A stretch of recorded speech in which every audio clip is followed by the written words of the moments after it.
আসসালামু আলাইকুম এভরিওয়ান। আজকে নতুন একটা ভিডিও নিয়ে আসছি আমার YouTube blog channel Sumi's blog BD থেকে। আমি সুমি। তবে আজকে যে ভিডিওতে আমি কথাগুলো বলবো, ইদানিং বাংলাদেশে খুব বেশি যে খবরটা যে নিউজটা আমরা সবার কানে ভেসে আসছে, যেটা আমাদের মর্মাহত করেছে, যেটা আমাদের খুবই বেদনাদায়ক একটা নিউজ। এবং আমরা যারা মা আছি, আমাদের যাদের সন্তান আছে, বিশেষ করে আমাদের এই কষ্টের কথাগুলো হয়তো বা অনেকে বুঝবে, অনেকে বুঝবে না। তো সেই কথাগুলো নিয়েই হচ্ছে আজকের ভিডিওটা। হ্যাঁ, আমি আনুশকার কথা বলছি। আজকে আনুশকার বাবা মা নিজ হাতে মেয়েকে কবরে শোয়াতে না জানি কত কষ্ট হয়েছে।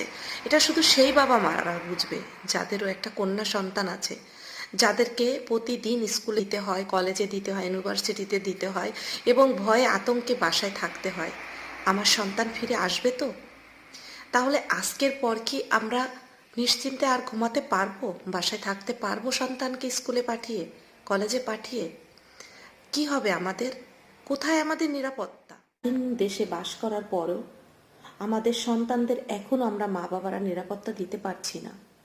অনেকে অভিযোগ করেছে আনুশকার মা বাবার প্রতি আঙুল দেখিয়েছে, বলেছে মা বাবারও অনেক কিছু শেখানোর ভুল ছিল, বোঝানোর ভুল ছিল। আপনারও তো সন্তান আছে, আমারও সন্তান আছে, আমিও একজন মা, আপনিও একজন মা বা আপনি একজন বাবা। তো আপনি আপনার সন্তানকে যখন স্কুলে দেন, আপনি নিজে যখন একটা জব করেন বা আপনার ওয়াইফ যখন একটা জব করে, তো কিভাবে আপনি একটা সন্তানকে প্রতিদিন স্কুলে দেওয়া, আনা, খোঁজ খবর নেওয়া, প্রতিদিন কোচিংয়ে যাওয়া, এটা কি কখনো কারো পক্ষে সম্ভব হয়? মেয়ে কার সাথে মিশতেছে, ছেলে কার সাথে মিশতেছে, অবশ্যই এই খবরটা আমরা রাখবো। কিন্তু প্রতিদিনের নিরাপত্তাটা কোথার থেকে আমরা দিব? তাহলে তো আমার সকালে তাকে স্কুলে এগিয়ে দিতে হবে, বিকালবেলা তাকে স্কুল থেকে আনতে হবে, ব্যাচে নিয়ে যেতে হবে। তাহলে আমি কখন চাকরি করব? আমি কখন তাহলে অন্যান্য কাজগুলা করব? সারাদিন যদি আমি আমার সন্তানের পিছনে দিই, কেন থাকবে না আমাদের সন্তানদের নিরাপত্তা? মারা গিয়েছে, তো তারপর থেকে আমি প্রতিটা নিউজ দেখার চেষ্টা করি। যেহেতু আমাদের ইটালিতে এখন কাজও নাই, বাসাতেই আছি, তো আমি নিউজগুলো দেখতেছি, মায়ের কান্না দেখতেছি, বাবার আকুতি মিনতি দেখতেছি। এবং সমস্ত নিউজগুলো দেখার পরে আমি কথা না বলে পারলাম না, তাই আজকের এই ভিডিওটা। আজকে আনুশকার জায়গায় আমার বোন থাকতে পারতো, আমার সন্তান থাকতে পারতো, আপনার বোন আপনার সন্তান থাকতে পারতো। তাহলে প্রতিবাদের ঝড় তুলুন। কেন নিরাপত্তা থাকবে না? আর কত মা বোনকে আমরা হারাবো? কেন এরকম হবে দিনের পরে দিন? আজকে আনুশকা যদি খারাপ মেয়ে হতো, তাহলে আনুশকার এই ছেলেটার সঙ্গে মাত্র 2-3 মাসের রিলেশন হতো না। রিলেশন কিন্তু যে কারোর সাথে হতে পারে, যে কোনো সময় হতে পারে। উঠতি বয়সের মেয়ে, এখনও 17 বছরে পা দিয়েছে, ভালো মন্দ সবই বোঝে। হয়তোবা সেরকম ভালো লাগা থেকে ছেলেটাকে ভালোবেসেছিল, বিশ্বাস করেছিল এবং অনেক মিনতির পরেও তার ডাকে সাড়া দিয়ে তার সাথে দেখা করতে গিয়েছিল। কিন্তু তার বিনিময়ে কি তার জীবনটা চলে যায়? আসলে মায়েরা খুবই নিরুপায় থাকি। একজন মা হয়ে যখন মায়ের চোখ দিয়ে আমরা অন্য মাকে দেখব এবং আমাদের সন্তানের কথা চিন্তা করব, তখন সত্যি বুকটা ফেটে কান্না আসে, বলার ভাষা হারিয়ে যায়, যেন স্তব্ধ হয়ে যায়, বোবা হয়ে যায়। কি বলবো? অনেক সময় দেখা যায়, অনেক সময়ের কথা বাদ দিই, আমি আমার এক ছেলে, আমার মেয়ে নেই, কিন্তু আমার বোনের একটা মেয়ে আছে 6+, আর আমার ছেলে ক্লাস 7-এ পড়ে। তো এই নিউজগুলো দেখার পরে আমার ছেলে আমাকে প্রশ্ন করছে, মামুনি বাংলাদেশ এত পচা? আমি ওর কথার কি উত্তর দিব এটা আমার আসলে মাথায় ছিল না। আমি ভাষা খুঁজে পাচ্ছিলাম না, আমি বোবা হয়ে যাচ্ছিলাম। যে তখন আমি একটু বোঝানোর চেষ্টা করলাম, না বাবা, বাংলাদেশ অনেক ভালো। আর তার আগে বলেনি কেন ছেলে কথাটা বলেছে, ছেলের পরে কেউ কষ্ট নেবেন না, বাংলাদেশকে পচা বলেছে কারণ আমার ছেলে অনেক ছোটোবেলায় ইটালিতে এসেছে, 6+ও যায়নি, তখন 6, অর্থাৎ তার 5.5-6 এরকম চলে ওর বয়সটা। তো তখন কিন্তু একটা বাচ্চা কিছুই বোঝে না। তো এখানে আসার পরে একের পর এক যখন সে নিউজগুলো দেখতেছে, জানতেছে বাংলাদেশ সম্পর্কে, তখন সে কিন্তু একটা আতঙ্কের ভিতরে আছে। এবং যখনই আমরা দেশে বেড়াতে যাওয়ার কথা বলি, তখন বলে, মামুনি আমার ভয় করে, মামুনি বাংলাদেশে এত মারামারি কেন? আমার বোনকে ফোন করে বলবে, মাম তুমি আপনির দিকে, আমার বোনের মেয়েকেও আপনি বলে, ছোট বোন আদর করে আপনি বলে, ওর নাম অথই।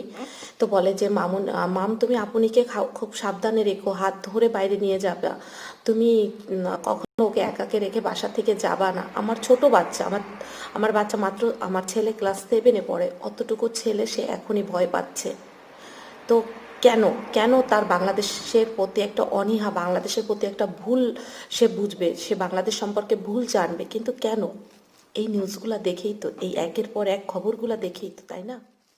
আমি আসলে লজ্জিত, আমি আসলে কি বলবো জানি না, যে হয়তোবা একটা এর পরে একটা সত্য মিথ্যা দিয়ে আমার ছেলেকে বোঝাতে হবে যে না, আমাদের বাংলাদেশ অনেক ভালো, এটা আমাদের জন্মভূমি, এটা আমাদের মাতৃভূমি, এটা আমাদের সুজলা সুফলা সুন্দর একটা দেশ, আমাদের দেশ অনেক ভালো, আমাদের দেশেও নিরাপত্তা আছে, আইন ব্যবস্থা ভালো, আমাদের দেশের প্রধানমন্ত্রী ভালো। আমার এভাবে যেভাবে হোক তাকে বুঝিয়ে তার ব্রেন থেকে ওটা ওয়াশ করে দিতে হবে যে না, বাংলাদেশে কোনো ভয় নাই। কিন্তু আমি আমার ছেলেকে ঠিকই বোঝাতে পারবো, আমার ছেলেকে আমি মানাতে পারবো যে বাংলাদেশ ভালো। কিন্তু যে মা তার সন্তানকে হারিয়েছে, কিছুদিন আগে আব্রাহারকে হারালো তার মা বাবা, কিছুদিন আগে নুসরাতকে হারালো তার মা বাবা, কিছুদিন আগে একের পর এক ছোট্ট একটা কেজির একটা মেয়েকে, আমার মেয়েটার নাম মনে নেই, ছোট্ট একটা কেজিতে পড়ে 7 কি 8 বছরের একটা কন্যা সন্তানকে হারালো এক বাবা মা। এখন আবার আমরা এই যে মেয়েটিকে হারালাম, তো এর কি উত্তর আসবে আমাদের কাছ থেকে? আমাদের মায়েদের কাছে যখন অন্য সন্তানরা জানতে যাবে, তখন কি উত্তর দিব আমরা? তো আসলে আমি আর কিছু বলতে চাই না, এটা জাতির বিবেকের কাছে প্রশ্ন বলতে হয়, যেটা যে আপনারা সবাই চিন্তা ভাবনা করে দেখুন, এবং যদি যদি ছেলেটা সত্যি অপরাধী হয়ে থাকে, তাহলে তার সত্যি যেন খুব তাড়াতাড়ি দৃষ্টান্তমূলক শাস্তি হয়, এবং ওই মা বাবার যেন কিছুটা হলেও তারা মেয়েকে কবরে রেখে যে কষ্টটা পাচ্ছে, তাদের যে বুকটা খালি হয়ে গেছে, তাদের স্বপ্নটা মরে গিয়েছে, অন্তত সেই খুনিটার দৃষ্টান্তমূলক শাস্তি দেখে যেন মা বাবারা মনটা কিছুটা হলেও স্বস্তি পায়, এবং ওই আমাদের মেয়েটা আরও যেন, অর্থাৎ আনুষ্কাও যেন মারা যাওয়ার পরে ওর আত্মা যেন শান্তি পায়, যে না, ওর অন্যায়ের প্রতিবাদ জানানো হয়েছে। আর কেউ কিন্তু আনুষ্কাকে, তার ক্লাসমেটরা কেউ কিন্তু খারাপ বলেনি, আনুষ্কা কিন্তু সত্যি একটা ভালো মেয়ে। আমি হয়তোবা বলেছি, আগেই বলেছি যে অ্যাফেয়ার হতে পারে, ভালো লাগা ভালোবাসা হতে পারে, যেহেতু মেয়েটার বয়স 17+, তো ছেলেটার বয়স 20-21, তো সেখানে দেখা যাচ্ছে যে তার বিনিময়তে এটা হতে পারে না যে তাকে মৃত্যুর করে ধরে পড়তে হবে, অ্যাক্সিডেন্টলি হোক, আমি বুঝলাম, কিন্তু এই পর্যায়ে মন মানসিকতা আমাদের বাচ্চাদের কেন যাবে? কেন? কিসের জন্য?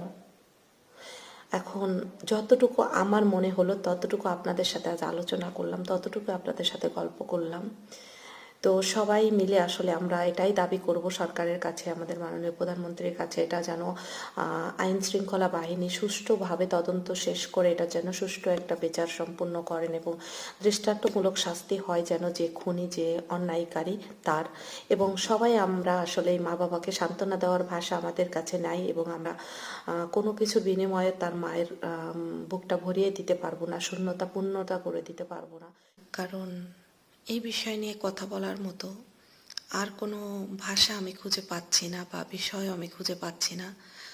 শুধু লাস্টে এটুকুই বলবো যে আল্লাহ ওই মা বাবাকে ধৈর্য ধারণ করার ক্ষমতা দিন, সহ্য করার মতো ক্ষমতা দিন। সন্তানকে তো ভুলে থাকতে পারবে না, তবে সন্তানের মৃত্যুর যেন সুষ্ঠু বিচার পান, এটাই বলা ছাড়া আর কোনো উপায় নাই।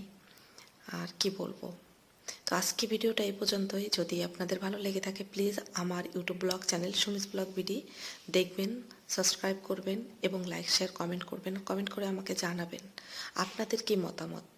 আপনারা কি আনুষ্কার সুষ্ঠু বিচার চান? কোন ধরনের আপনাদের মতামত, সব কিছু আপনারা আমাকে আসলে জানাতে পারেন আমার ভিডিওটা দেখে ভালো লাগলে। আর আবারও বলবো যে এই আনুষ্কার এই বিচারটা যেন সুষ্ঠু হয়, ভালো হয়, মা বাবার পরাণটা যেন জুড়িয়ে যায় বিচারটা দেখে, যেই অপরাধী হোক তার সে যেন সাজা পায়, খুব তাড়াতাড়ি যেন বিচারটা হয়। ভালো থাকবেন, সুস্থ থাকবেন, সবাই নিজের প্রতি খেয়াল রাখবেন, সন্তানদের প্রতি আরও বেশি খেয়াল রাখবেন।